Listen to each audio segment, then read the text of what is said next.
आज हमारे राधा रानी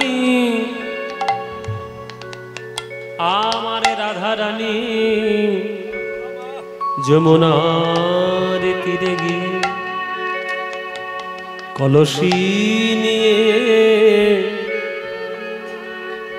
যমুনার ঘাটে জল আনতে গিয়েছে। চারিদিকে তাকিয়ে দেখে কেউ আমায় দেখছে কিনা। রাধারানী চারিদিকে তাকিয়ে দেখছে কেউ আমাকে দেখছে না তো। এখন পুরুষ শাসিত সমাজে নারীদের অধিকার অর্জন একটু কষ্টকর। এখন তবু অনেকটা স্বাধীনতা তারা পেয়েছে। এখন মেয়েরা যেমন এরোপ্লেনও চালায়, মেয়েরা যেমন নাসাতেও কাজ করে, মেয়েরা যেমন মহাকাশে তারাও যাচ্ছে। অধিকার যোগ্যতা তো সবারই আছে। কিন্তু আগেকার দিনে একটা মেয়ে ঘরের কাজ ছাড়া বাইরে বেরোলে বিশেষ করে বিবাহিত রমণীরা নানান ধরনের তাদের কথা শুনতে হতো। তাই রাধারানী আজকে যমুনায় যখন জল ভরছেন চারিদিকে তাকিয়ে দেখছে যে কেউ আমাকে চুপি চুপি দেখছে না তো। দেখলে দোষটা তার হবে না, দোষ হবে আমার। আমি হব কলঙ্কিনী, আমার নানান রকম কথা শুনতে হবে। এই চারিদিকে রাধারানী দেখছে। দেখে যমুনার জল ভরার জন্য রাধারানী চারিদিকে তাকাতে তাকাতে ওই কদম গাছের তলায় অধরে মুরলি ধরে আমার গোবিন্দ ভুবনে ভোলানো রূপের ডালি নিয়ে ওই জগতে ব্রহ্মাণ্ডকে মোহিত করে আজ রূপের ডালি সাজিয়ে গোবিন্দ মুরলিতে তান দিচ্ছেন, ধুনি দিচ্ছেন, সুর দিচ্ছেন। সেই অপরূপ গোবিন্দ রূপ আমার রাধারানীর নয়নে লেগেছে, নয়নে লেগে কলসি আমার যমুনার জলে ভেসে গেছে। আস্তে ও মায়েরা, কোন জিনিস হারিয়ে যায় অজান্তে কখন? কোন জিনিস হারিয়ে যায় কখন? যখন তার থেকে আরো ভালো দামি জিনিস পাওয়া হয়ে যায় তখন। খুব ভালো করে বুঝি না, যখন ক্ষমতা ছিল না তখন হাতে অষ্টধাতুর আংটি পরতাম। যখন রূপোর আংটি কেনার ক্ষমতা হলো তখন অষ্টধাতুর আংটি চলে গেল, রূপোর আংটি এলো। এখন আর হাতে রূপোর আংটি নেই, এখন সোনার আংটি এসছে। কেননা সোনাটা রূপোর থেকে অনেক দামি। আবার সোনাও কিছুদিন পর থাকবে না, প্ল্যাটিনাম আসবে। কেননা প্ল্যাটিনামটা সোনার থেকে আরো দামি। তাহলে দামি জিনিস আসছে বলে কম দামি বস্তুটা হারিয়ে যাচ্ছে।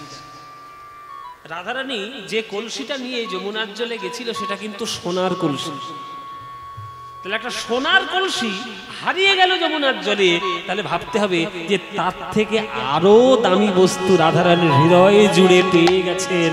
তাই রাধারানীর সোনার কলসি হারিয়েছে। তাহলে কি পেয়েছেন রাধারানী? বাড়িতে যখন ফিরে এসেছে সোনার কলসি হারিয়ে, তখন শাশুড়ি কি ছেড়ে কথা কইবে? কি গো বৌমারা, শাশুড়ি ছেড়ে কথা কইবে? এই যে বৌমা, কুল ঘাতিনি, কুলটা কোথাকার, সোনার কলসি হারিয়ে ফেলেছে। হ্যাঁ, আমার কি জমিদারি খুলে বসেছি? আমরা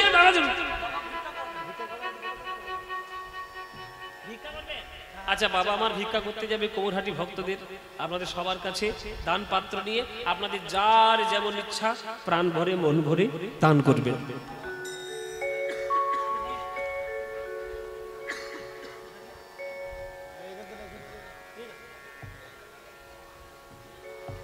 হরি বল। তো দামি জিনিস হারিয়ে গিয়েছে, তাই জন্য শাশুড়ি কথা শোনাচ্ছে। এই যে বৌমা, আমরা কি জমিদারি খুলে বসেছি এখানে রাজার ছেলে মেয়েরা? সোনার কলসি হারিয়ে গিয়েছে, অপয়া কোথাকার। নানান ধরনের গালিগালাজ শাশুড়ি জটিলা শুরু করেছে।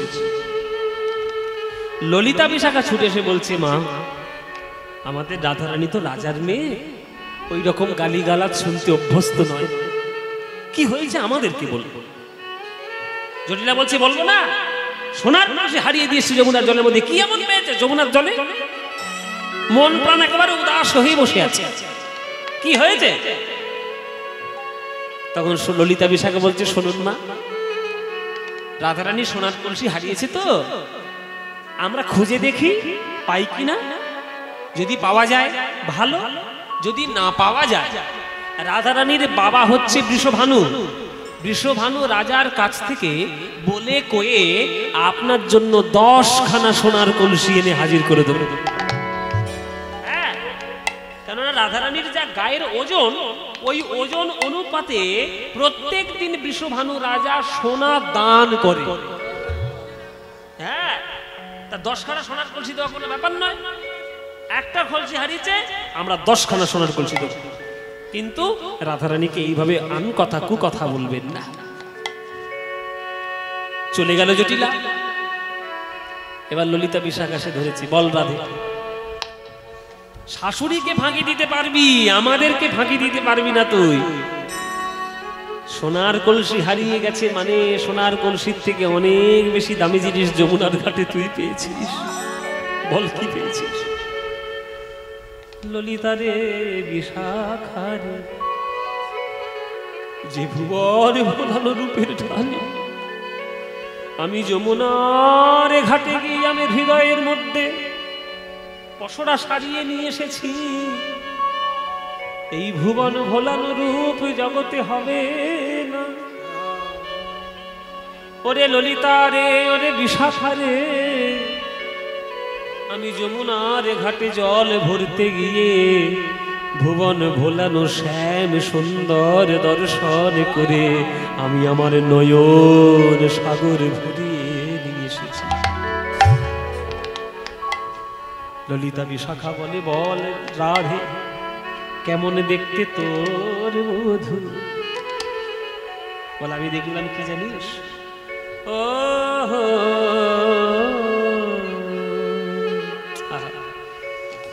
এইখানে একটা পদাবলী আমার খুব প্রিয়, আমি এই জন্য আপনাদের আগেই বলেছি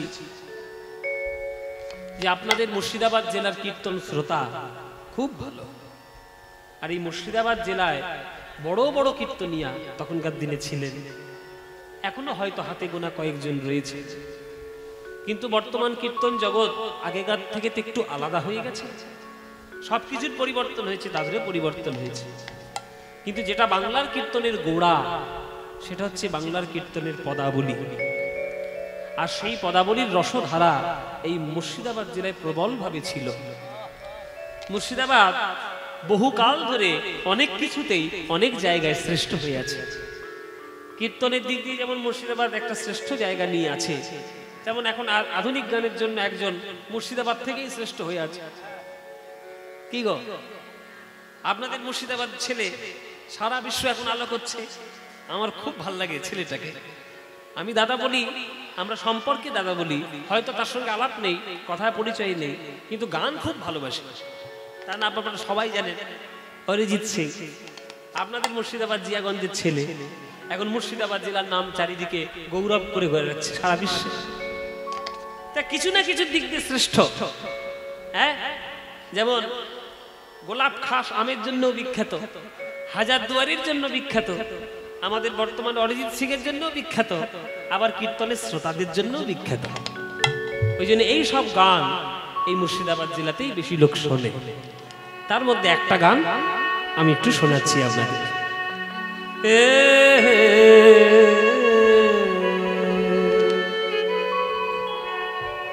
গানটি হচ্ছে গৌরী তিয়ট, তিয়ট তালের একটা বড় তালের গান, রূপের একটা গান, কিন্তু এই গানটা সবাই রূপের মধ্যে গায় না, খুব কম লোক গায়। সবাই ওই এই যে কি জানো শারদ মুখে যে মুখের বর্ণনা, অমুখ মণ্ডল যদি শারদ সুন্দর, কিন্তু এই গানটি সবাই শুনতে চায় না বা সবাই করেও না, কিন্তু এই গানটি আমি শিখেছিলাম আমার কীর্তন গুরুর কাছে। কিন্তু শুনেছিলাম প্রথমে এই মুর্শিদাবাদ জেলার একজন বিখ্যাত গায়ক ছিলেন যার নাম যামিনী মুখোপাধ্যায় মহাশয়। এই যামিনী মুখার্জির শিষ্য, তার নাম হচ্ছে নীলমণি দাস। তার কাছে শুনেছিলাম কিন্তু তার কাছে শেখা হয়নি, শিখেছি আমার গুরুর কাছে। কীর্তন গুরু যিনি আমার সুমন ভট্টাচার্য, তিনি আমার কীর্তনের গুরু, তার কাছে গানটি শিখেছি। গৌরী তিয়ট তালে, একটা বড় বিলম্বিত তালের গান আমাদের শোনায়।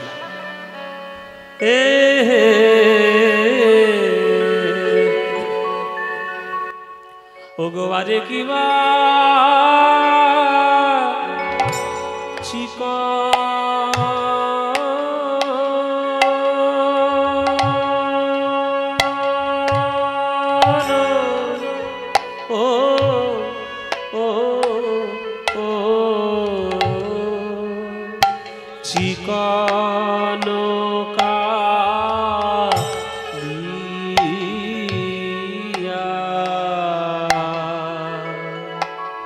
কালিয়ার চিকন কালিয়ার মরবে লাগি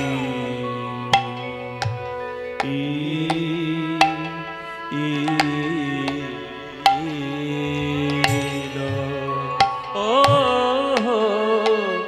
আরে কি ও গো আরে কিবা চিক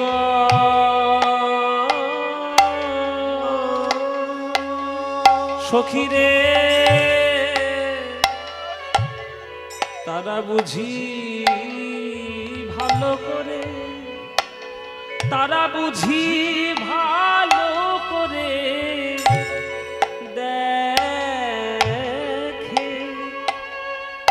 দেখে না, দেখে না, দেখে না গো ও গো আরে কিবা চিক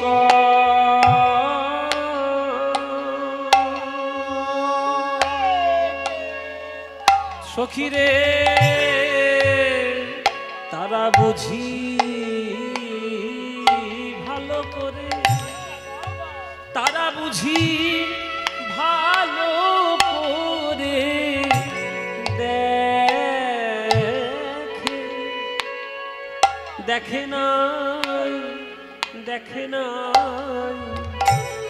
দেখে না, তারা দেখে না গো। কারা দেখে না? ও গো যারা কৃষ্ণ কালে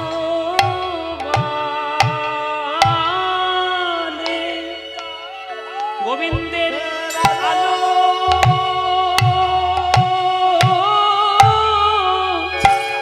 ও গো আলো করা রূপ যারা, যারা কালো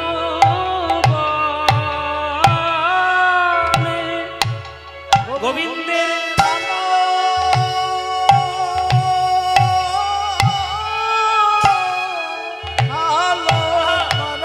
আলো করা রূপ যারা, যারা কালো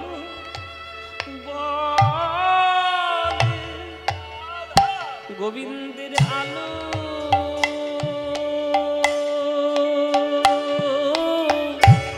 ও গো আলো করা রূপ যারা, যারা কারো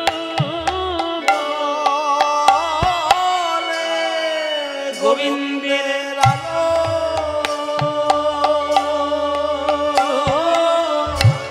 ও গো আলো করা রূপ যারা কালো গোবিন্দের আলো,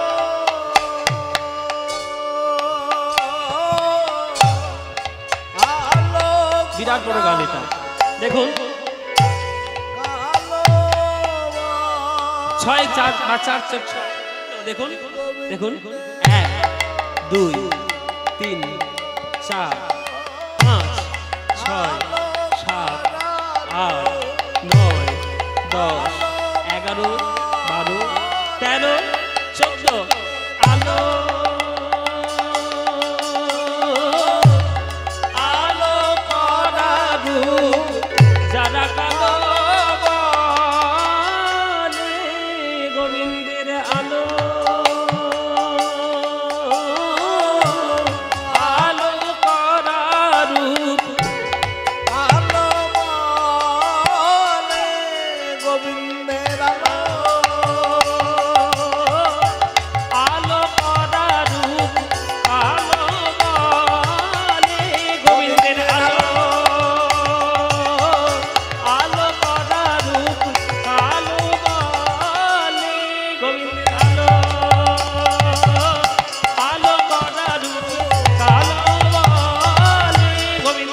করা রূপ কালো বলে গোবিন্দ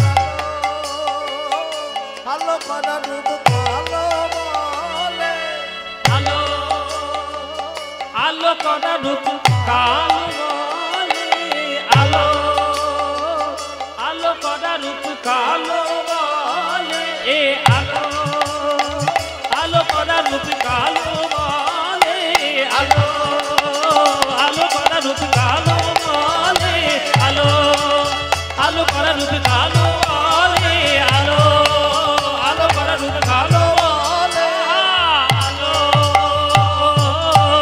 আলো করা রূপ কালো বলে আলো আলো করা রূপ কালো বলে আলো আলো করা রূপ কালো বলে আলো আলো করা রূপ কালো বলে গোবিন্দে ভালো করে দেখে না আরে কিবা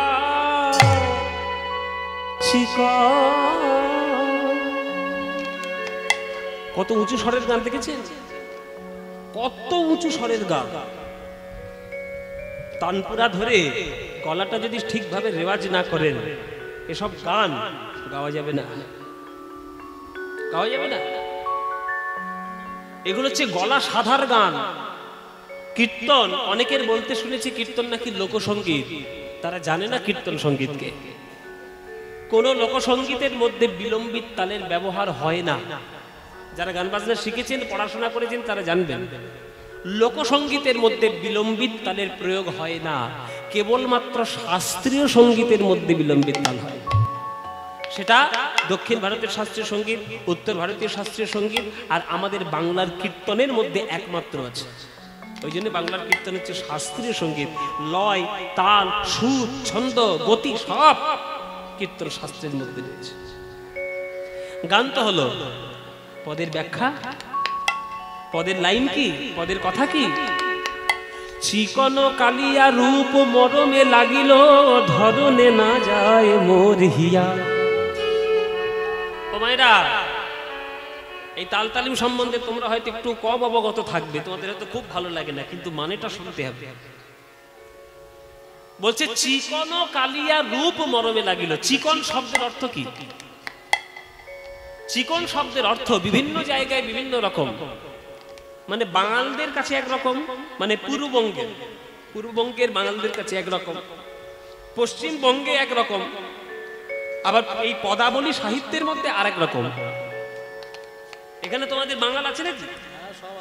তোমরা সবাই বাঙাল, তাই না? এখন আমরা বাঙাল ঘটি বলে আমাদের নিজেদের মধ্যে নিজেরাই ভেদাভেদ শুরু করেছি। কিন্তু আগেকার দিনে সব বাঙাল ঘটি ঘটি কিচ্ছু ছিল না, বাঙালি ছিল। গোটা বাংলা মিলে সব বাঙালি।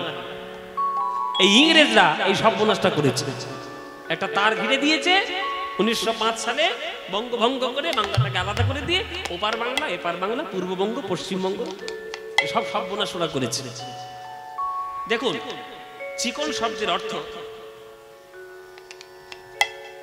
চিকন শব্দের অর্থ পূর্ববঙ্গে ফর্সা।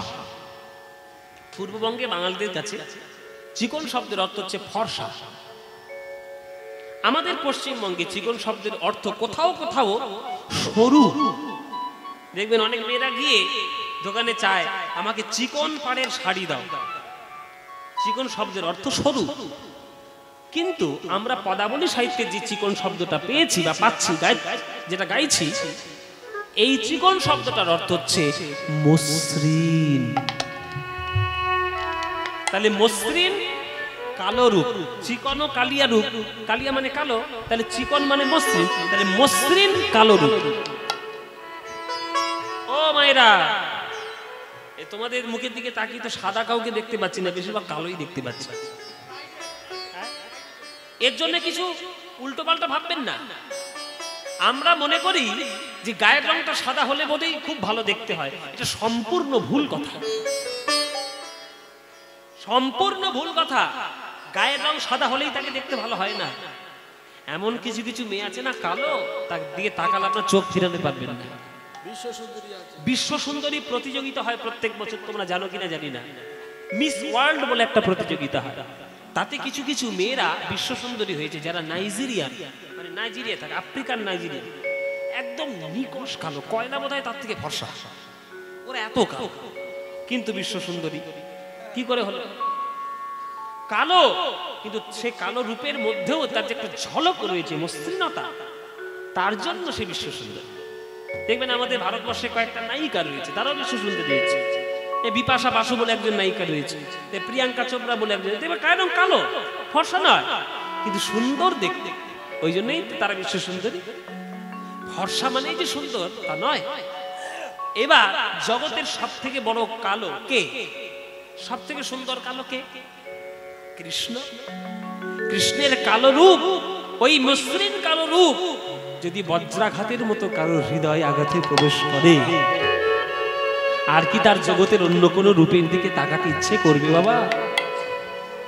একটা কথা জেনে রাখবেন, রবীন্দ্রনাথ ঠাকুর বলেছেন, অন্ধকারের উৎস হতে উৎসারিত আলো। কালো আছে বলেই আলো এসছে, অন্ধকার না থাকলে আলো আসতো না। অন্ধকার আছে বলেই জগৎটা হয়েছে। তাই কৃষ্ণের রূপও কালো, আর শাক্ত সমাজে কালীর রূপও কালো।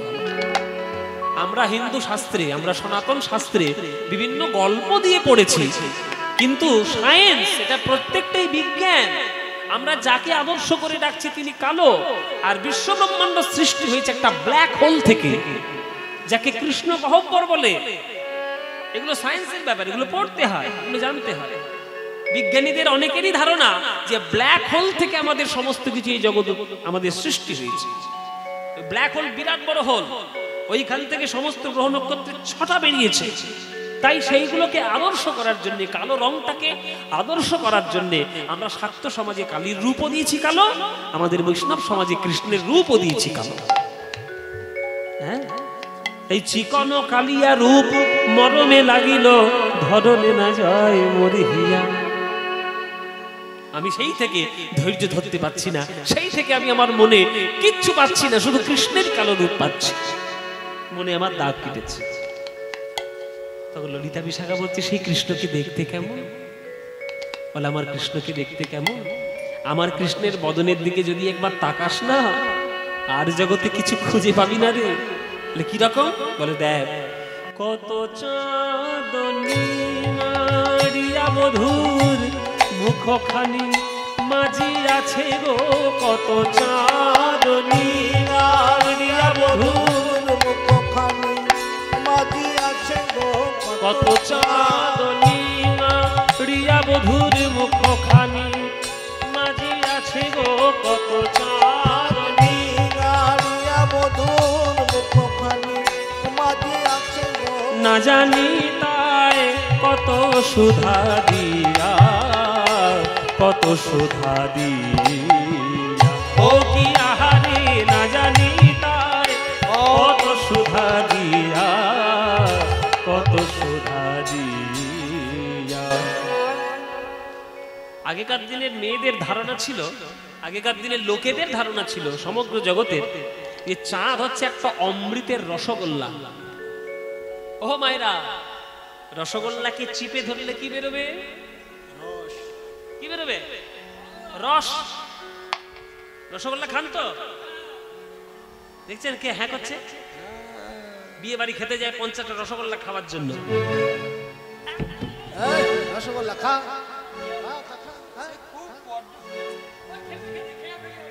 তাহলে রসগোল্লা চিপলে কি, চিপে রসগোল্লা চিপে ধরলে কি বেরোবে? রস। আগেকার দিনে লোকেদের ধারণা ছিল, চাঁদকে যদি চিপে ধরা যায় তাহলে চাঁদ থেকে অমৃতের বিন্দু পড়বে। আর রাধারানী বলছেন, জগতে যত চাঁদ আছে সব চাঁদকে নিংড়ে নিয়ে তার অমৃত বিন্দু দিয়ে যেন আমার গোবিন্দের মুখমণ্ডলটি মার্জনা করা হয়েছে, মাজা হয়েছে, তাই এত অপরূপ গোবিন্দের মুখমণ্ডল লাগছে। কত চাঁদ নিঙারিয়া বধুর মুখখানি মাঝি আছে গো, না জানি তার কত সুধা দিয়া, কত সুধা দিয়া, ও কি আহারে, না জানি তার কত সুধা দিয়া কত সুধা আমার গোবিন্দের মুখমণ্ডল, সেই মুখমণ্ডলটাই যেন কোটি কোটি চাঁদের রূপ, চাঁদের অমৃত বিন্দু দিয়ে আমার বধুর মুখমণ্ডল তৈরি হয়েছে। সেই মুখমণ্ডলের মধ্যে সব থেকে সুন্দর জায়গা কোনটা? একটা মন্দিরের মধ্যে যেমন গুরুত্বপূর্ণ জায়গা হলো তার গর্ভগৃহ, তেমনি গোবিন্দের বদনের মধ্যে গুরুত্বপূর্ণ স্থান কোথায়? অধরের দুটি কুল জিনিয়া বাঁধুলি ফুল, অধরের দুটি কুল জিনিয়া বাঁধুলি ফুল, অধরের দুটি কুল জিনিয়া বাঁধুলি ফুল, অধরের দুটি কুল জিনিয়া বাঁধুলি ফুল। হাসি খানি তাহাতে মিশায়, হাসি খানি তাহাতে মিশায়। মায়েরা, অধর কাকে বলে? অধর কাকে বলে? যদি বলতে না পারো কালকে থেকে লিপস্টিক পরা বন্ধ করে দেবো, বলে দিলাম। কর্তার পকেট থেকে পয়সা চুরি করে শুধু লিপস্টিক কেনা, হ্যাঁ? অধর বলতে পারবে না? এই অধর বল, তোর কটা ঠোঁট? দুটো ঠোঁট বলে, দুটো ঠোঁট। তো দুটো ঠোঁটের মধ্যে কোনটা অধর? উপরেরটা। মায়েরাটা বেলেট আছে, বেলেট কেটে দিয়ে উপরের ঠোঁটটা। ও মায়েরা শুনে নাও, আমাদের যে ঠোঁটের যে দুটো পাপড়ি, এই উপরের পাপড়িটার নাম হচ্ছে ওষ্ঠ, আর নিচের ঠোঁটটার নাম হচ্ছে অধর। এবার তোমরা যেখানেই গোবিন্দের ছবি দেখবে, মূর্তি দেখবে, তোমরা নিশ্চয়ই জানো গোবিন্দ যখন বাঁশিটা ধরেন, বাঁশিটা কোন ঠোঁটে ধরেন? উপরের ঠোঁটে না নিচের ঠোঁটে? হ্যাঁ, উপরে না নিচে? নিচে। তাহলে নিচের ঠোঁটে যখন বাঁশিটা ধরে, তাহলে নিচের ঠোঁটটাই সব থেকে গুরুত্বপূর্ণ জায়গা। ওইখান থেকেই তো অধরামৃত সুধা পাওয়া যায়, ওইখান থেকেই তো সঙ্গীতের জন্ম হয়, ওইখান থেকেই তো 6 রাগ 36 রাগের জন্ম হয়, ওই অধরের কোণেই তো ভুবন ভোলানো মুখের হাসি লেগে রয়েছে। তাই বদনের মধ্যে সব থেকে সুন্দর জায়গা হলো অধরের দুটি কুল জিনিয়া বাঁধুলি ফুল, অধরের দুটি কুল জিনিয়া বাঁধুলি ফুল। হাসি খানি তাহাতে মিশায়, হাসি খানি তাহাতে মিশায়, হাসি খানি তাহাতে মিশায়, হাসি খানি তাহাতে মিশায়। হরি বল, হরি বল, হরি বল। এই সুরটা যে কি মজা আর কি আনন্দ এই সুর। আপনারা শুনে কি মজা পাচ্ছেন আমি জানি না, কিন্তু গেয়ে আমরা যা মজা পাই, এই মজা আমি কোথাও বলতে পারবো না। অধরের দুটি কুল জিনিয়া বাঁধুলি ফুল, হাসি খানি তাহাতে মিশায়, হাসি খানি তাহাতে মিশায়। ওই নবীন মেঘের পরে বিজরি প্রকাশ করে, নবীন মেঘের পরে বিজরি প্রকাশ করে, নবীন মেঘের পরে বিজরি প্রকাশ করে, নবীন মেঘের পরে বিজরি প্রকাশ করে। জাতিকুল মজাইল তাই, জাতিকুল মজাইল আমার তাই, জাতিকুল মজাইল তাই, জাতিকুল মজাইল তাই। মায়েরা, এই যে গোবিন্দের অধরামৃত মানে গোবিন্দের ঠোঁট, মাঝে মাঝে তিনি যখন মুচকি হাসছেন, ওই ঠোঁটের মাঝখান থেকে দাঁতের শোভাটা দেখা যাচ্ছে। আকাশের ভেতর থেকে, মেঘের ভেতর থেকে যেমন বিদ্যুৎ উঠলে যেমন ঝকঝক ঝকঝক করে ওঠে, তেমনি গোবিন্দের মুখের মাঝখান থেকে যখন ওই দাঁত, মুক্তের মতো দাঁত, উজ্জ্বল দাঁত যখন হাসির সময় বেরিয়ে আসছে, যেন মনে হচ্ছে মেঘের থেকে বিদ্যুতের ছটা এসে ভক্তদের হৃদয়কে আলোকিত করছে। নবীন মেঘের পরে বিজরি প্রকাশ করে, নবীন মেঘের পরে বিজরি প্রকাশ করে। জাতিকুল মজাইল তাই, জাতিকুল মজাইল তাই, জাতিকুল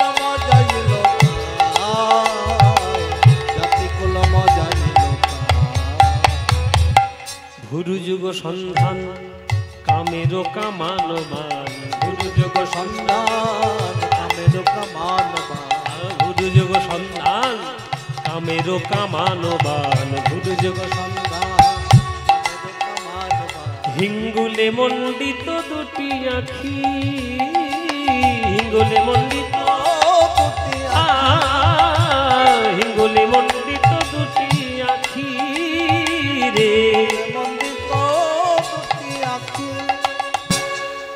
তোমাদের এদিকে শীতকালে কাঁধে তুলোর বস্তা নিয়ে বিহারীরা লেপ তৈরি করতে আসে? হ্যাঁ বাবা আসে।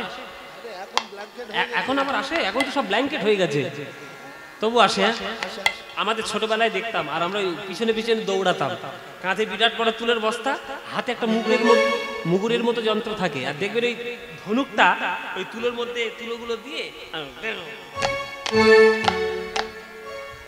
হ্যাঁ মারে না, মারে না। তুলো ধনা, ওই জন্যে আমাদের বাংলায় একটা কথা আছে যে তুলো ধনা করে ছাড়বো, তুলো ধনা এমন মারবো তুলো ধনা করে ছাড়বো, মানে তুলোকে ধনা, ওই জন্যে ওইটাকে বলা হয় ধুনান। আর ধুনান শব্দের পদাবলীর মাঝে মাঝে অর্থ হয় ধনুক।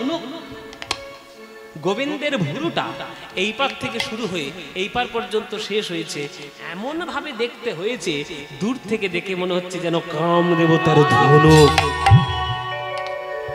এত গভীর ভুরু গোবিন্দের, কাম দেবতার ধনুক। ললিতা বিশাখা বলছে হ্যাঁ রে রাধে, ধনুক যখন আছে তাহলে বান নিশ্চয়ই থাকবে, বান কোথায়? রাধারানী বলছে বান তো ঠিক তার তলায়। তাহলে ভুরুর তলায় কি আছে মায়েরা? ভুরুর তলায় কি আছে? ভুরুর তলায় নাক আছে?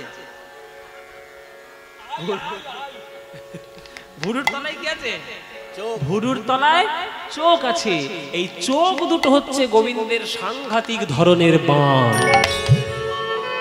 হিঙ্গুলে মণ্ডিত দুটি আঁখি, হিঙ্গুলে মণ্ডিত দুটি আঁখি রে, হিঙ্গুলে মণ্ডিত দুটি আঁখি। ওই অরুণ নয়ন কোণে চাইয়া ছিল আমা পানে, অরুণ নয়ন কোণে চাইয়া ছিল আমা পানে, অরুণ নয়ন কোণে চাইয়া ছিল আমা পানে, অরুণ নয়ন কোণে চাইয়া ছিল আমার। সেই হইতে শ্যামরূপ দেখি, সেই হইতে শ্যামরূপ দেখি, সেই হইতে শ্যামরূপ দেখি, সেই হইতে শ্যামের একটা বান আছে, সেই বানটার নাম হচ্ছে শেল, সেই বানটার নাম হচ্ছে শেল। শেল বানটা কিরকম মায়েরা দেখে নাও, এই দেখো আমার আঙুলের দিকে দেখো, এইরকম বান দেখুন, এইরকম মানে মুখটা ছুঁচলো আর ছুঁচের নিচে এরকম বড়শির মতো বাঁকা। এবার এটার উপকারিতা কি? বলে বাবা বানের আবার উপকারিতা, মারলেই মরে যাবো, আবার উপকারিতা মানে যারা মারবে তাদের ক্ষেত্রে উপকারিতা, যুদ্ধের জন্য উপকারিতা। এই বানটা, এই তীরটা যদি কারোর বুকের মধ্যে ফুটে যায়, ঢুকে যায়, ঢুকে তো যাবে কিন্তু আর আপনি টেনে বের করতে পারবেন না। কেন? ওই যে বড়শির মতো বাঁকা, ওই বাঁকাটা ওই মাংসপিণ্ডের মধ্যে আটকে যাবে। এবার যদি আপনি টেনে হিচড়ে বার করতে যান, পুরো হৃৎপিণ্ড ছিঁড়ে বেরোবে, ছিঁড়ে বেরোবে, ওর আর কোনো বাঁচানোর উপায় নেই। গোবিন্দের নয়নরূপী বানটা হলো এই শেলের মতো। হরি বল বাবা, গোবিন্দের নয়নরূপী বান হলো শেলের মতো, হৃদয়ের মধ্যে প্রবেশ তো করে যাবে কিন্তু হৃদয় থেকে চিরকালের মধ্যে কোনোদিন আর বেরোবে না। ওই চিরকাল নয়নের বান যন্ত্রণা আপনাকে বুদ্ধ হতে হবে। অরুণ নয়ন কোণে চাইয়া ছিল আমা পানে, সেই হইতে শ্যামরূপ দেখি, সেই হইতে শ্যামরূপ দেখি, সেই হইতে শ্যামরূপ দেখি, আমি সেই হইতে শ্যামের রূপ দেখি, সেই হইতে শ্যামের রূপ আমি সেই হইতে শ্যামরূপ দেখি। ওরে ললিতা সখীরে আমার সবই গেল, সখীরে আমার সবই গেল, সখীরে আমার সবই গেল, আমার সবই ওই কৃষ্ণ রূপে নয়নে দিয়ে সখীরে আমার সবই গেল, কৃষ্ণ রূপে ওই কৃষ্ণ রূপে নয়নে দিয়ে জাতি কুল মানে গৌরব ধৈর্য কৃষ্ণ রূপে নয়ন দিয়ে কৃষ্ণ লাল ধৈর্য কৃষ্ণ রূপে নয়ন দিয়ে সত্যি আমার সবই জ্ঞান আমি সেই হইতে শ্যাম রূপ দেখি সেই হইতে শ্যাম রূপ দেখি সেই হইতে শ্যামে রূপ দেখি সেই হইতে হ্যাঁ বলছি আচ্ছা ঠিক আছে রাধে একটা কথা তোর বলা এই অন্যদিকে কি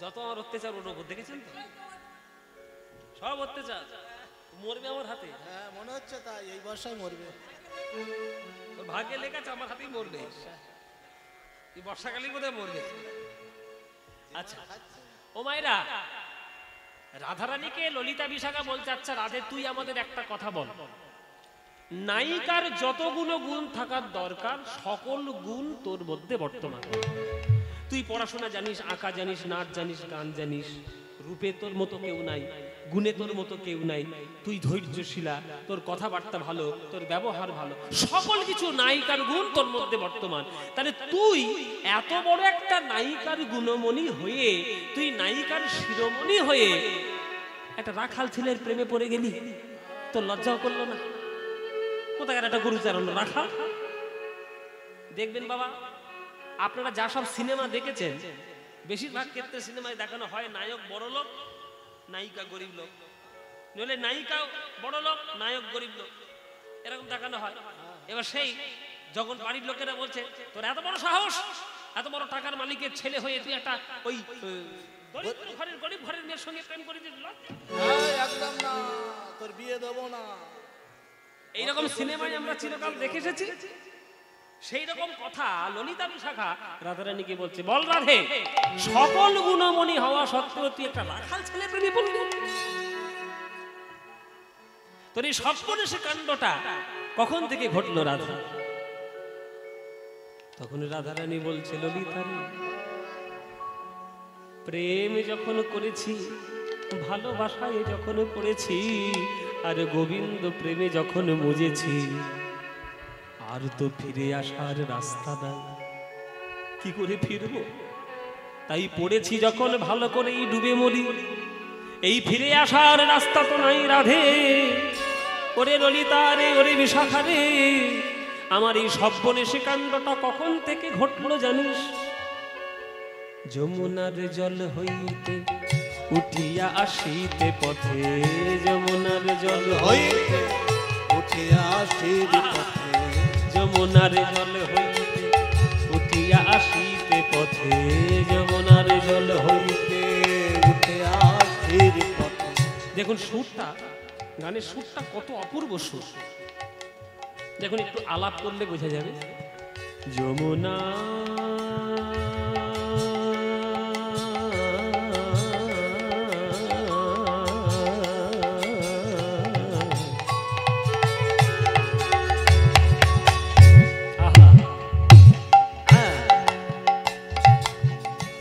Jamuna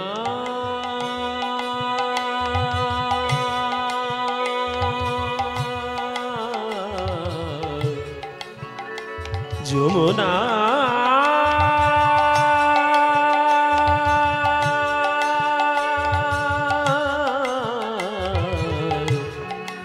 Jamuna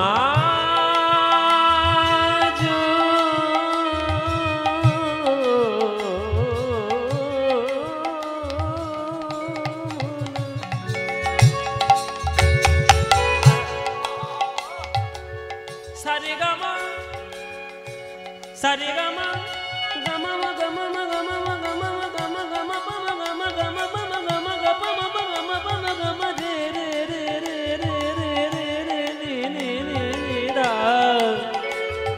madane sagane ga re ga sagane sa sagare re ga sagare re ga sagare ga sagare sa sa re re sa re re sa re ni sa da ni sa sagare ga re ga sagare sa re ne ne sa da da ni pa pa da ma ma pa ga ga ma ga ma pa ma ga ma ga ma ga re sa ma যমুনার জল হইতে উঠিয়া আসির পথে যমুনার জল হইতে উঠি আসে শীতে পথে যমুনার যমুনার জল হইতে উঠে আসিতে পথে সই কিবা অপরূপ তনু সই কিবা অপরূপ তনু জ্ঞান দাসেতে কয় শুধুই সে সুধাময় জ্ঞান জ্ঞান দাসেতে কয় শুধুই সে সুধাম জ্ঞান দাসেতে কয় শুধুই সে সুধাময় জ্ঞান জ্ঞান দাসেতে কয় শুধুই সে সুধাম গোকুলে নন্দের বালা কানু গোকুলে নন্দের বালা কানু আমার গোকুল নন্দের বালা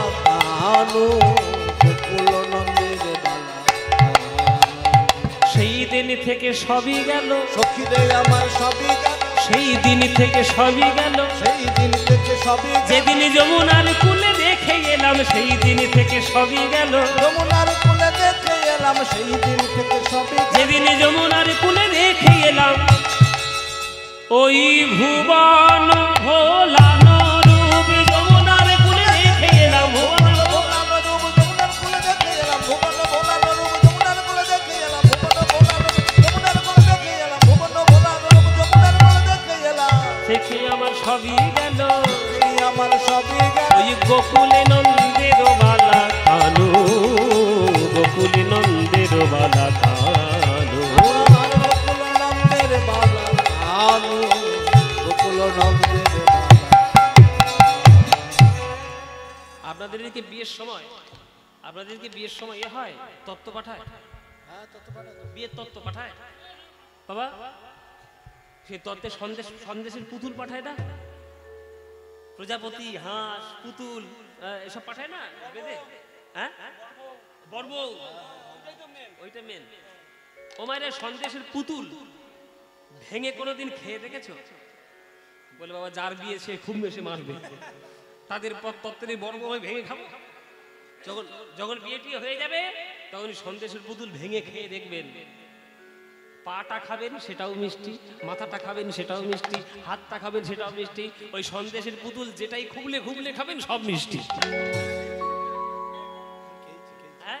কেন বলে বাবা পুরোটাই তো সন্দেশ দিয়েই তৈরি তা সে তো মিষ্টি হবেই মাথাটা কি তৈরি মিষ্টি দিয়ে হবে আর পাটা কি গোবর দিয়ে তৈরি হবে সব তো সন্দেশ তাহলে পুরোটাই যখন আপনি খাবেন দেখবেন পুরোটাই মিষ্টি পুরোটাই সন্দেশ তেমনি গোবিন্দের আপনি যে দিকটাই তাকাবেন যে রূপের দিকেই আপনি মগ্ন হবেন সে চোখের দিকে হোক সে মুখের দিকে হোক ঠোঁটের দিকে হোক হাতের দিকে হোক পায়ের দিকে হোক মাথার দিকে যা তাকাবেন সব দিক দিয়ে কি বেরোবে সুধা রস ঝরে পড়বে শুধুই সুধা শুধুই সুধা শুধুই সুধা তাই জ্ঞানদাস পদকর্তা জ্ঞানদাস বলছেন জ্ঞানদাসেতে কয় শুধুই সে সুধাময় গোকুলে নন্দের আলাকান আর কিছু নয় আর কিছু নয় শুধুই সুধামাকা গোবিন্দ তনু তাই তো গোবিন্দের উদ্দেশ্যে বিল্লমঙ্গল ঠাকুর বলেছিলেন মধুরং মধুরং বপুরস্য বিভো মধুরং মধুরং বপুরস্য বিভো মধুরং মধুরং বপুরস্য বিভোর মধুরং মধুরং বপুরস্য বিভো বিল্লমঙ্গলের লেখা কথাটা লক্ষ্য করুন মধুরং মধুরং বপুরস্য বিভোর মধুরং মধুরং বপুরস্য বিভো মধুরং মধুরং বদনং মধুরং বদনং মধুরং বদনং মধুরং মধুরং মধুরং বদনং মধুরং মধুরং মধুরং বদনং মধুরং মধুগন্ধি মৃদু স্মিতমেতদহো মধুগন্ধি মৃদু স্মিতমেত মধুগন্ধি মৃদু স্মিতমেতদহো মধুগন্ধি মধুরং মধুরং মধুরং মধুরং মধুরং মধুরং হৃদয় হরি হরি বল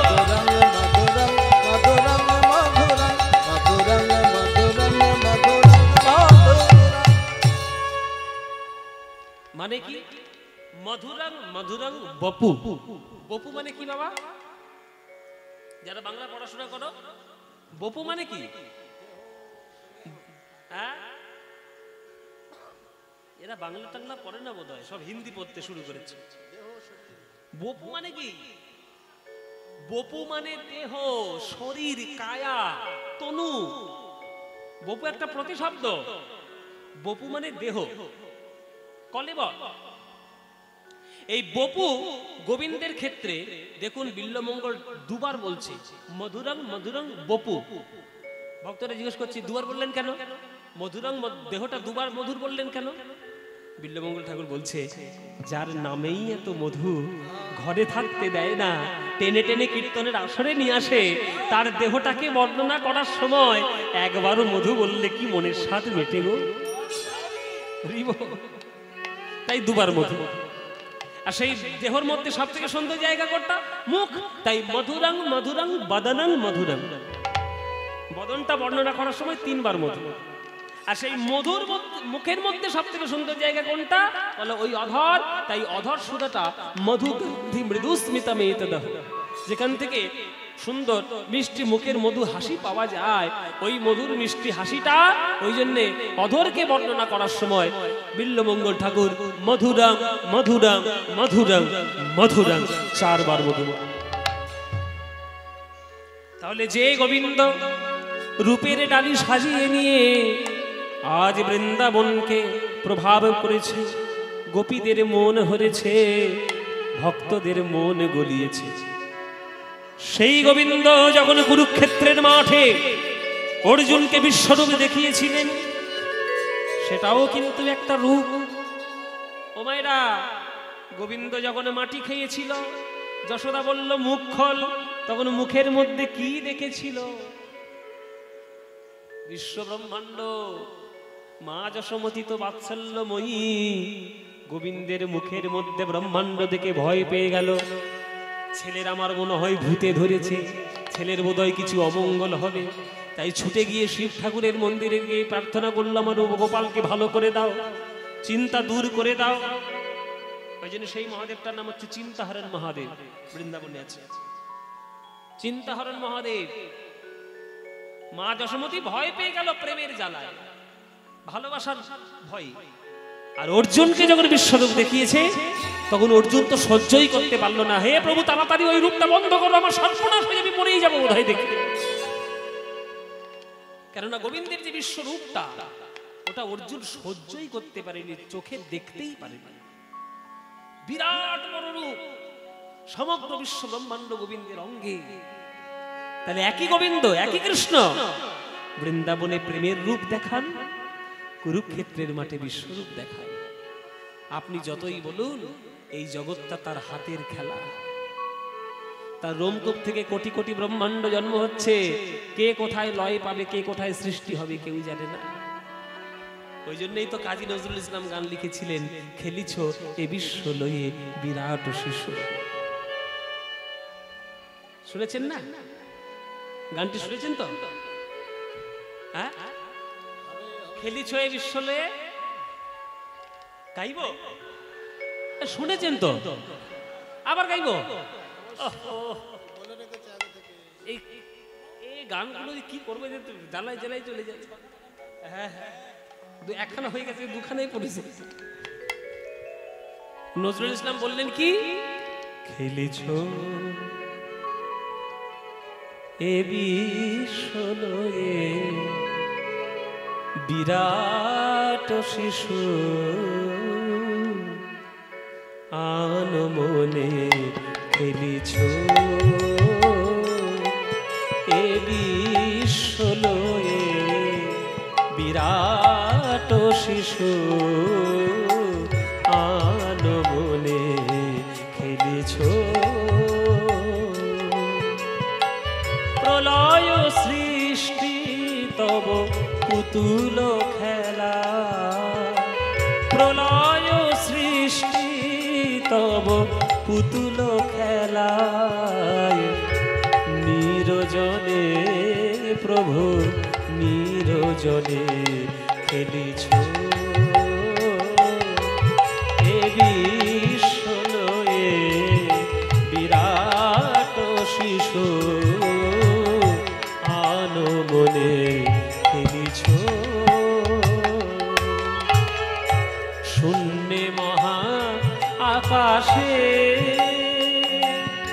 তুমি মগ্ন লীলা বিলাসে শূন্যে মহা আকাশে তুমি মগ্ন লীলা বিলাসে ভাঙিছ গড়িছ নীতি ক্ষণে ক্ষণে ভাঙিছ গড়িছ নীতি ক্ষণে ক্ষণে নিরজনে প্রভু নিরজনে খেলেছ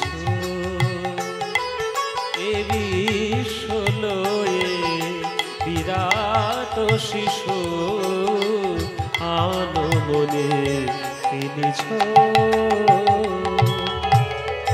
তারকার বিশোষী খেলো না তব হে উদাসী পড়িয়া আছে রানা পায়ের কাছে রাশি রাশি।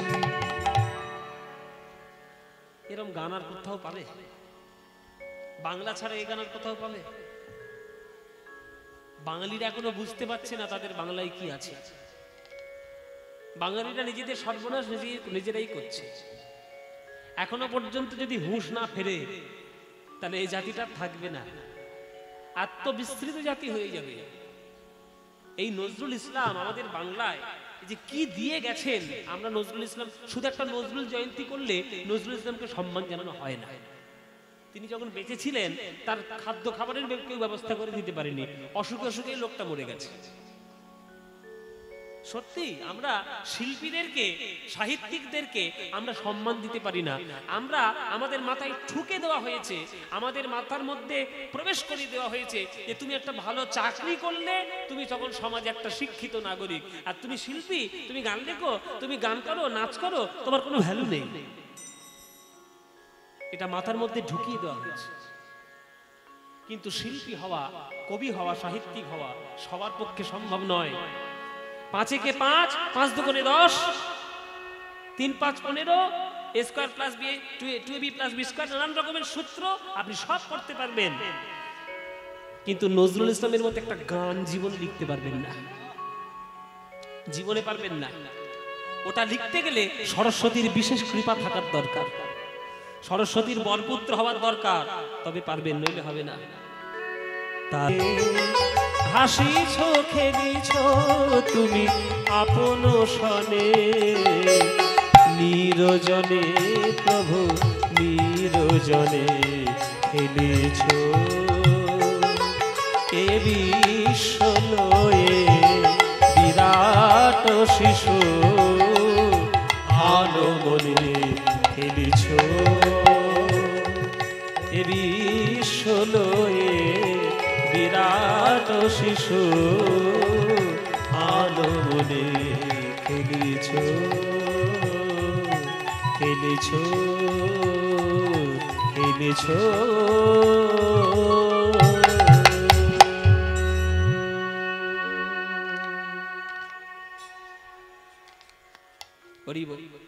নজরুল ইসলামের চরণে প্রণাম জানাবেন সবাই, সবাই প্রণাম জানাবেন নজরুল ইসলামের চরণে। নজরুল ইসলাম আমাদের বাংলায় কি দিয়েছেন তার জীবনীটা পড়বেন, তার রচনাগুলোকে পড়বেন, তবে জানতে পারবেন।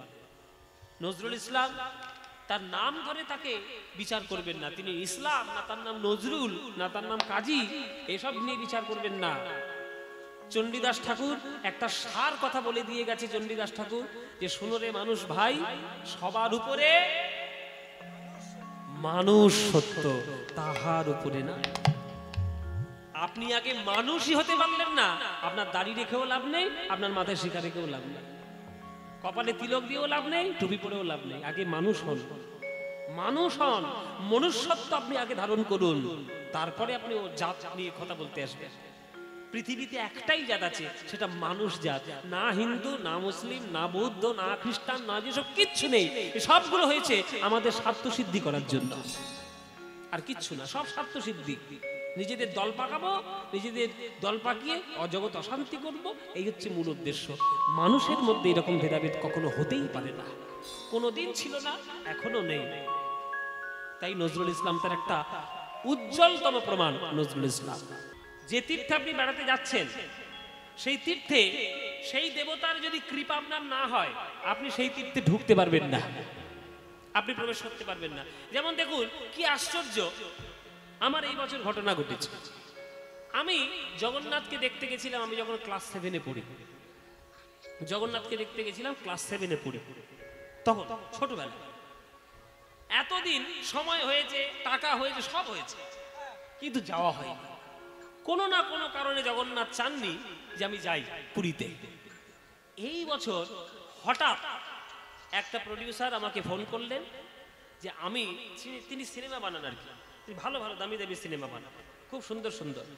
তিনি হঠাৎ আমাকে ফোন করে বলছেন যে আমার এবছর একটু মনে উদয় হলো, একটু ভাবনা জেগেছে, তোমাকে দিয়ে আমি একটা জগন্নাথের গান গাওয়াবো, তুমি কি গাইবে? বলি বাবা, তো গাওয়ার জন্য আমি রেডি বসে আছি। জগন্নাথের গান গাইবে তো সুন্দর কথা, ভগবানের কৃপা, নিশ্চয়ই গাইব। ভালো কথা, গাইলাম। গানটা খুব সুন্দর হলো, গানটা রেকর্ডও হয়ে গেল। তিনি বলছেন একটা কথা তোমায় বলবো, তোমার কষ্ট হচ্ছে জানি, কিন্তু তোমায় একটা কথা বলি। বলুন। আরে এই গানটার শুটিং, ভিডিও শুটিংটা যদি তুমি একটু পুরীতে গিয়ে করে আসতে পারো তাহলে খুব ভালো হয়। তাহলে এতদিন আমার সময় হয়নি, এবছরই সময় হলো। আর যেদিনটাই বলেছেন সেই দিনটাই আমার ফাঁকা। লন্ডন থেকে ঘুরে এসে ওই দিনটাই আমার ফাঁকা আছে, আমি সেই দিন শুটিং করতে পারবো। চললাম জয় জগন্নাথের নাম নিয়ে, চলো একটা গান শুটিং করার জন্য পুরীতে যাই। 20 বছর পর পুরী সমুদ্রে গিয়ে আবার প্রণাম করে এলাম। জগন্নাথের রথটা ধরে একটু মাথায় ঠেকালাম, মন্দির দর্শন করলাম। যদিও স্নান যাত্রা হয়ে গেছে, তো এখন আর মন্দির তো বন্ধ, এখন তো কাউকে ঢুকতে দেওয়া হবে না। এখন জগন্নাথের জ্বর হয়েছে, স্নান করে জ্বর হয়েছে, হ্যাঁ, তারপরে রথযাত্রার দিনে তবে তিনি বেরোবেন, এখন তো মন্দির বন্ধ। কিন্তু পুরীতে আমার যাওয়া হলো। তাহলে এই যে হলো, এটা আমার ইচ্ছা হলেও এতদিনে হতো না, কেননা যতক্ষণ না জগন্নাথ চাইবেন ততক্ষণ আমার যাওয়া হবে না। তেমনি রাধারানী যতক্ষণ না চাইবেন ততক্ষণও আপনার বৃন্দাবনে প্রবেশ করা হবে না। বাবা কি যে গানটা গান করে সর্বনাশ, মার খাবেন নাকি? একদম নয়, একদম নয়। ওই গান আমার গাইলে আবার কপিরাইট করে যাবে। ওই গান যে গান গাইছে তার পারমিশন নিতে হবে, যে দাদা তোমার গানটা আসলে গাইবো কিনা। গান গেয়ে তার পারমিশন নিলে তবে গাইতে পারবো। এটা আমাদের একটা এথিক্স, এটা একটা আমাদের নিয়ম, যে কোনো প্রডিউসার কোনো খরচা করে যদি তোমাকে কেউ গান গাওয়ায়, সেই গানটা তুমি পাবলিকলি, সে যতক্ষণ না অনুমতি দিচ্ছে, গাওয়া যায় না। আপনারা সেই গানটা শুনতে পাবেন রথের দিন সকালবেলা, সেই গানটা রিলিজ হবে। আপনারা আমার ফেসবুক পেজে যাবেন, ফেসবুকে চলে যাবেন, আমি সেই গানটা শেয়ার করব, সেই গানটা সবাই শুনতে পাবেন। খুব সুন্দর গান হয়েছে, ভীষণ সুন্দর। বাংলাতে জগন্নাথের নিয়ে কোনো লেখা গান খুব একটা পাওয়া যায় না। সবাই জগন্নাথ স্বামী নয়ন পথগামী গান গায়, শ্লোকগুলো গায়, কিন্তু নিজের লেখা গান এটা পাওয়া যায় না। কিন্তু তিনি লিখেছেন, তার লোক লিখেছেন, খুব সুন্দর গান হয়েছে, আপনারা শুনবেন রথের দিনে। আচ্ছা, আর একটা খবর দিয়ে দিই, রথের দিন সকালবেলায়, সকাল 7টা থেকে, রথের দিন সকালবেলায় 7টা থেকে আকাশ 8-এ, আকাশ 8 চ্যানেল আছে, আকাশ 8-এ আমার অনুষ্ঠান আছে লাইভ। সামনে রোববার, এই সামনে রোববার রথ পড়েছে, এই রথের দিন সকাল 7টার সময় আপনারা সবাই দেখবেন আকাশ 8 চ্যানেলে। আকাশ 8 চ্যানেলে আপনারা রথের দিন 3.5 ঘন্টা অনুষ্ঠান হবে, 3.5 ঘন্টা, অনেকক্ষণ, বেশ সুন্দর সঙ্গে বসে বসে দেখতে পাবেন। আমার সঙ্গে একজন ভাগবত পাঠক থাকবে, তমাল বলে, ও জগন্নাথের কিছু লীলা বর্ণনা করবে, আর আমরা ভক্তিগীতে কিছু গান গাইব। সেই অনুষ্ঠানটা রথের দিন সকালে হবে, আপনারা দেখবেন। আমার হঠাৎ করে মনে এলো, তাই বলে দিলাম। চলুন তাহলে আমরা এবার রূপ দর্শন করতে বৃন্দাবনে যাব, সবাই মিলে একটু বৃন্দাবনে যাব। চলুন মায়েরা, বৃন্দাবন যখন যাব, বৃন্দাবন যাওয়ার একটা গান গাইব নাকি না? না বাদ দেব? বৃন্দাবন যাওয়ার গান গাইব না বাদ দেব? গাইব। এই যে গানটা গাইব সেটা বৃন্দাবনের খুব পপুলার গান, খুব জনপ্রিয় গান, বাংলা গান কিন্তু জনপ্রিয় গান। সেই গানটা গাইতে গাইতে আমরা বৃন্দাবনে যাব। চলুন সবাই মিলে মায়েরা একটু ভক্তি নিয়ে করজোরে বসে বসে গানটি শুনবেন, মনের মধ্যে প্রেম জাগানোর জন্য, কৃষ্ণ প্রেম রাধা প্রেম জানানোর জন্য। চলুন। চলে রে আমার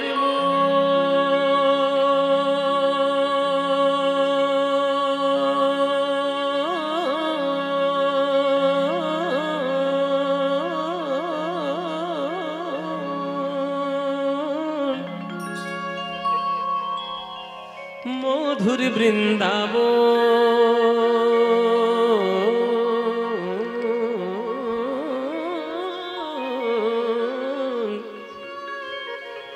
যমুনা পুলিলে যেথা মধুর বৃন্দাবন চলে চলে রে আমার মন মধুর বৃন্দাবন যমুনা পুলিলে যেথা মধুর বৃন্দাবন নিতাই গৌর প্রেমানন্দে হরি হরি চলে রে আমার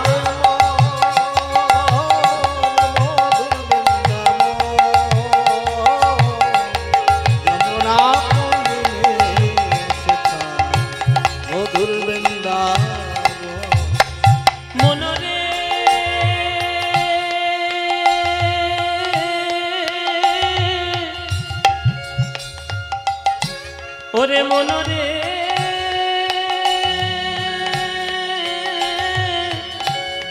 মনরে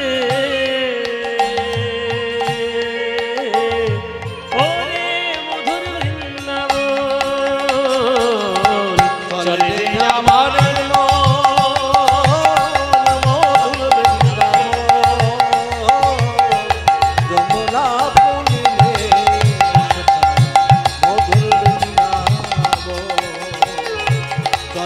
আমার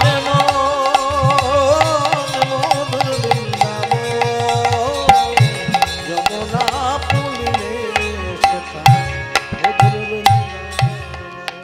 সেই বৃন্দাবনে গিয়ে কি দেখবে তোমরা কি পাবে সে থায় যাবি প্রেম কুড়াবি সে থায় যাবি প্রেম কুড়াবি আরে রাধা কৃষ্ণের দেখতে পাবি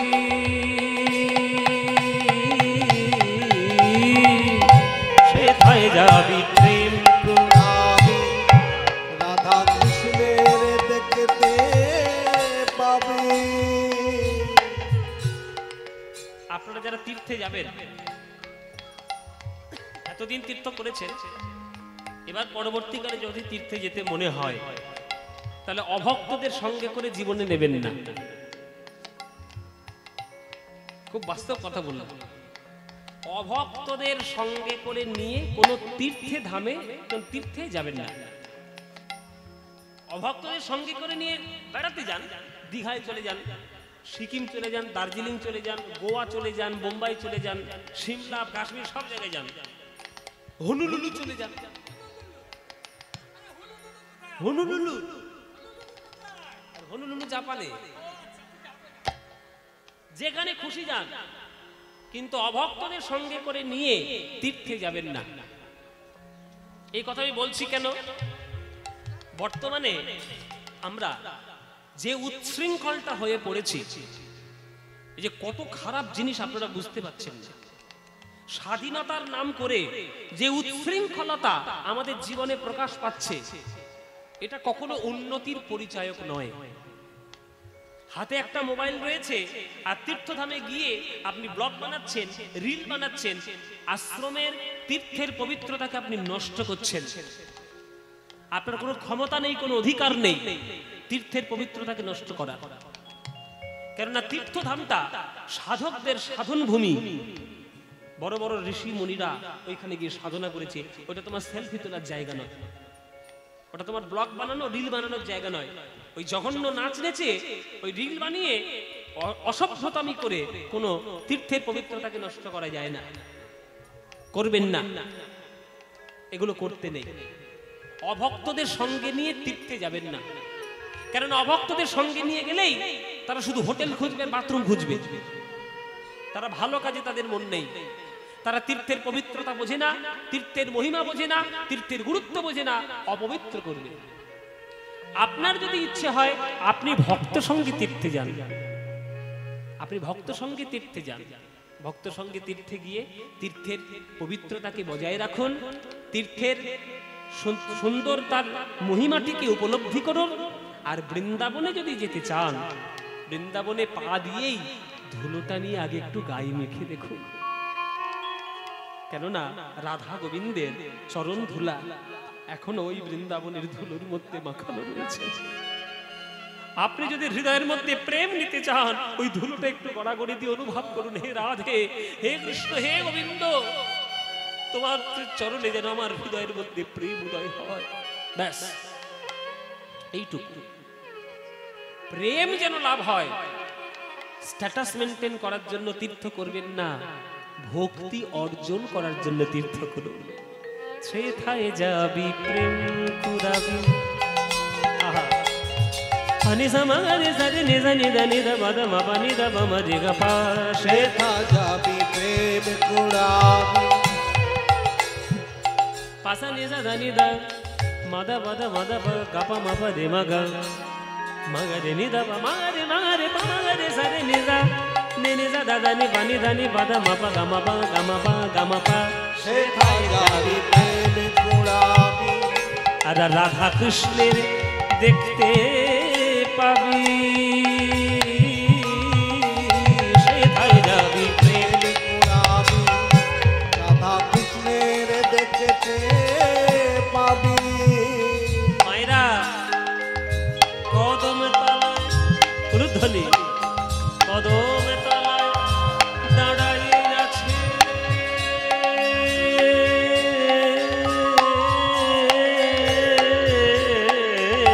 কদম তলায় দাঁড়ায়ে আছে। কদম তলায় দাঁড়াইয়ে আছে আমার রাধা মদন যমুনা পুলিনে যেথা মধুর বৃন্দাবন। চলতে আমার মন হরি হরি মধুর বৃন্দাবন। যমুনা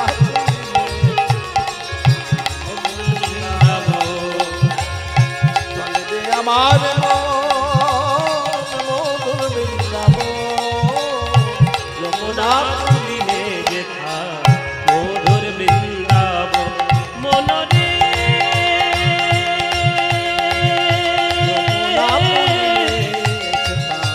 মধুর বৃন্দাবন।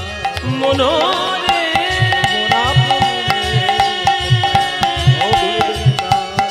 ওরে মনরে বৃন্দাবন বৃন্দাবন বৃন্দাবন বৃন্দাবন বৃন্দাবন বৃন্দাবন বৃন্দাবন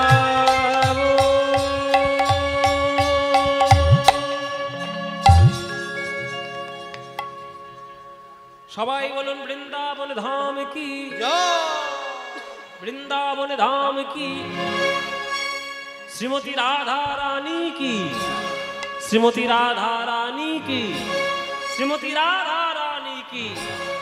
बोलो प्रेम से राधे राधे, बोलो राधे राधे, बोलो राधे राधे। আমরা বৃন্দাবনে এলাম কৃষ্ণের রূপ দেখার জন্য। ওই গৌরচন্দ্রিকার মতো আমার একটাই কথা, যে কৃষ্ণকে দেখেনি সে কি করে বুঝবে কৃষ্ণকে দেখতে কেমন। তাই কৃষ্ণকে দেখতে গেলে ওই বৈষ্ণব পদকর্তাদের পদাবলীগুলো হৃদয়ের মধ্যে একটু অনুভব করতে হবে। অনুভব করলেই তার মধ্যে আমরা কৃষ্ণের রূপকে দেখতে পাবো। চলো গোবিন্দ আমার মাধবী লতার কুঞ্জ থেকে ওই রাধা রাধা বলে বাঁশি বাজিয়ে দিয়েছে। তখন রাধারানী বলে, ললিতারে বিশাখারে, যে গোবিন্দের রূপে পাগল হয়েছি সে দেখ ওই কুঞ্জের মধ্যে থেকে রাধা বলে আমার নামে বাঁশি বাজাচ্ছে। ওরে তোরা বাজে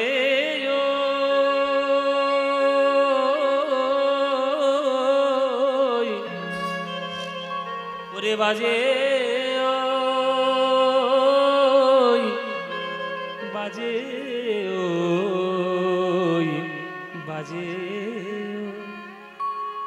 শোনো রে শোন, মোহন মুরলী কুঞ্জে বাজে ওই মোহন মুরলী কুঞ্জে বাজে ও মোহন মুরলী কুঞ্জে বাজে ওই মোহন মুরলী কুঞ্জে বাজে ও বাজে ওই বাজে ওই উলুধ্বনি বাজে ও বাজে ও বাজে ও বাজে ও বাজে ও বাজে ও মোহন মুরলী কুঞ্জে বাজে ওই মোহন মুরলী কুঞ্জে বাজে ও তোদের বাজে কানের কাছে আমার বাজে প্রাণের মাঝে বাজে কানের কাছে আমার বাজে প্রাণের মাঝে ওরে তোদের বাজে কানের কাছে আমার বাজে প্রাণের মাঝে বাজে কানের কাছে আমার বাজে প্রাণের মাঝে দিলাম গোবিন্দের দোহাই রাম গোবিন্দের দোহা দিলাম গোবিন্দের দোহাই রাম গোবিন্দের দোহা যাবি কি না যাবি তোরা বল সই যাবি কি না যাবি তোরা বল সই মোহন মুরলী কুঞ্জে বাজে ওই মোহন মুরলী কুঞ্জে বাজে ও ওই মোহন মুরলী কুঞ্জে বাজে ও মায়েরা তোমরা যাবে নাকি এই কে কে যাবে কে কে যাবে রাধা রানীর সঙ্গে কি গো যাবেন নাকি কে কে যেতে চাও যারা যারা যেতে চাও উলুধ্বনিটা ভালো করে দাও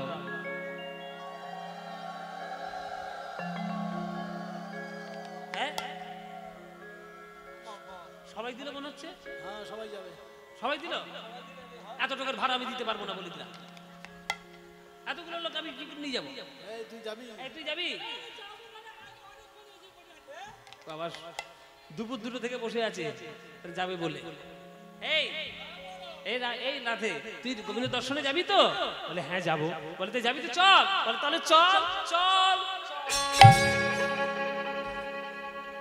যেই ঘরের বাইরে পা দিয়েছে ললিতা বলছে থাম সব কাজে খালি হুড়হুড়ি সেজে গুজে যাবি না তুই একটা রাধারানী নায়িকার শিরোমণি রাধারানী বলছে ললিতা রে সাজানোর পিছনে বেশি যদি সময় দিয়ে দিই তাহলে গোবিন্দের ওই মধুর বংশীধ্বনি শুনতে পাবো না আমাকে সাজাবি সাজা তোরা ভালো করে সাজা হ্যাঁ ভালো করে সাজা অল্পের মধ্যে কি করে সাজাতে হয় সেটাই সাজা ওই বংশীরব পশিল কানে রাধার চিতে না ধই রজমানে হরিবল হরিবল বংশী রব পছিল কানে পিতে না দই রজমানে ওমেনি উঠিলা রসবতী রে তোরা কে যাবি আমার সঙ্গে ওই বিপিন বিহার রঙ্গে কে যাবি আমার সঙ্গে বিপিন বিহার রঙ্গে এ যাবি আমার সঙ্গে বিপিন বিহার ওরে ভেটিবারে গোকুলের পতি রে ভেটিবারে গোকুলের পতি পরে ললিতা বলে ওগো রাধে তোমায় সাজাইব মন সাধে ললিতা বলে ও রাধে সাজাইব মন সাধে একলা যাইবা কেন ধনী আরে আমরা তোমার সঙ্গে যাব আর সখীগণের সঙ্গে লব ওই আমরা তোমার সঙ্গে যাব সখী জনে সঙ্গে লাভ যেতে হবে তাহা মোরা জানি আজ রাইকে সাজাইছে ভালে দেখো লবঙ্গ মালতির মালে রাইকে সাজাইতে ভালে লবঙ্গ মালতি মালে চন্দনের বিন্দু দিলা ভালে রে চন্দনের বিন্দু দিলা ভালে আর চন্দ্রের বিন্দু দিলা ভালে রে চন্দনের বিন্দু দিলা আর উপরে